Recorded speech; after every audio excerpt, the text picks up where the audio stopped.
A father's love is having faith when delays seem to indicate the worst. You know, sometimes they say no news is good news. Well, in this case, no news is bad news.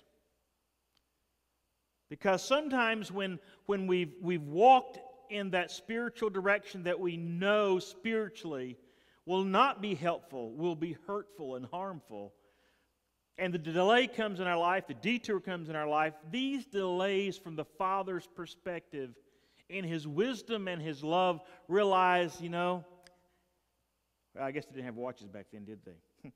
The Father checked His watch and said, how many hours, how many days, how many weeks, how many months was He gone? And we don't know. But you can blow a whole lot of money overnight. But He was gone for a while. And the Father knew that He loved His Son. He loved Him unconditionally, which is we'll see in just a second. He loved Him, or He released Him in love. And though He had faith, the delay in His return, as each day went by, each week, each month, it seemed to indicate the worst.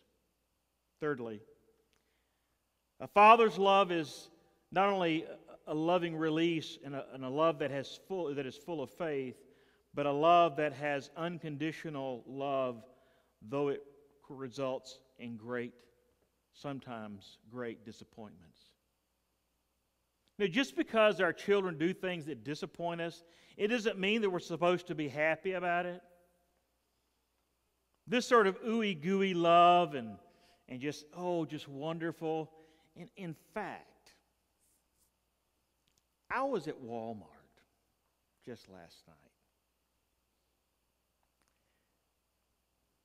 Are y'all still with me out there? Oh, hi. Can't see a thing. And does this bother you? I just want to puke.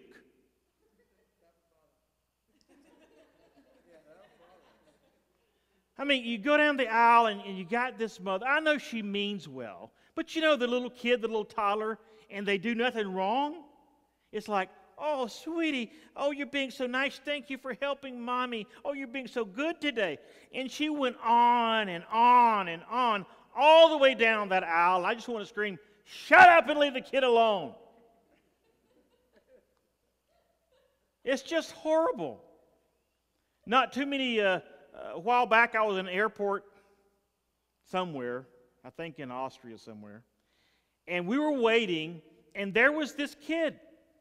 I don't blame children for being children. I just blame parents for being oblivious. Thinking their kids is just perfect. If you think your kid is perfect, I have a pill for you. And it's called a reality check. Your kids aren't perfect. And this idea that somehow we've developed this pop psychology of always positive information and ooey and gooey. Don't frustrate Johnny if he wants to cut the leg off the living room table. Make sure the saw's sharp. We don't want him to frustrate himself. Is that retarded? Of course it is. And so in this airport I'm waiting, and this little kid was running all over the place screaming. This has nothing to do with my message, I don't think.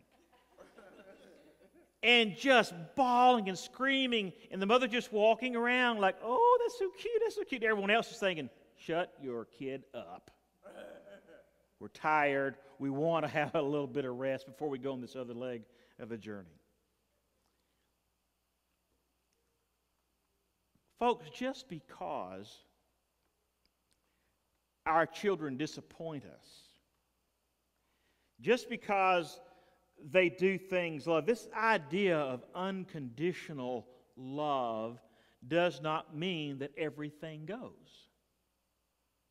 In fact, the Bible says that God disciplines those whom He loves. Sometimes we discipline our children because we love them, not because we're mad. We love them because even when they do things that disappoint us, we unconditionally love them. The fourth thing is that the Father's love is restorative. Father's love is restorative and filled with hope. Even when things go bad, Our children disappoint us, and they will. We learn to love them unconditionally, and we should. Doesn't mean that we always wear a smile on our face. It doesn't mean that my love for my children or love for someone else doesn't mean that my face always has to have a real smiling little, this is so sweet sort of thing. I don't like what you do. You disappointed me, and I love you, and you have a smile. Sometimes frustration and disappointment is okay. I think when Jesus went through the temple kicking over a few tables, do you remember that story? I think he was really kind of bothered. I don't think he had tiptoed there and say, would you guys, how does it make you feel if I ask you to move these tables out? I don't think he did that.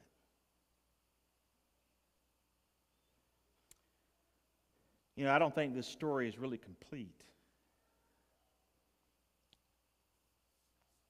until we get down to the reality of making this come home. It's so easy to look at another family, look at their problem children, and don't you love these people who just, with their spiritual piosity, kind of peer over their big nostrils of religiosity and all kind of words we can throw in there and just says, look at their teenagers. Man, if they'd have raised them right, they wouldn't be doing that. Got to be something wrong with their kid to be that rebellious. Don't you love parents like that? Listen, I know some great parents. I know some God-fearing parents. I know some parents who in all likelihood have raised their children the best they know. They have every tool given to them to be a follower of Christ in life, through life. And they have these places and times when, the prodigal syndrome kicks in and they do some stuff that just makes you crazy. Where did you get that? Why are you doing that? So it's easy to look at other people and wonder why they're having troubles.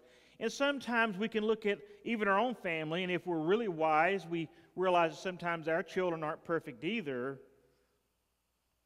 But my question for you in closing today is not about someone else's family, and maybe not your family, but what if the prodigal is you?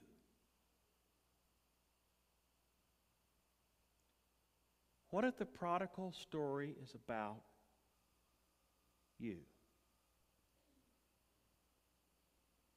And your spiritual journey, you've lost it. Somewhere you've lost it. Somewhere in your life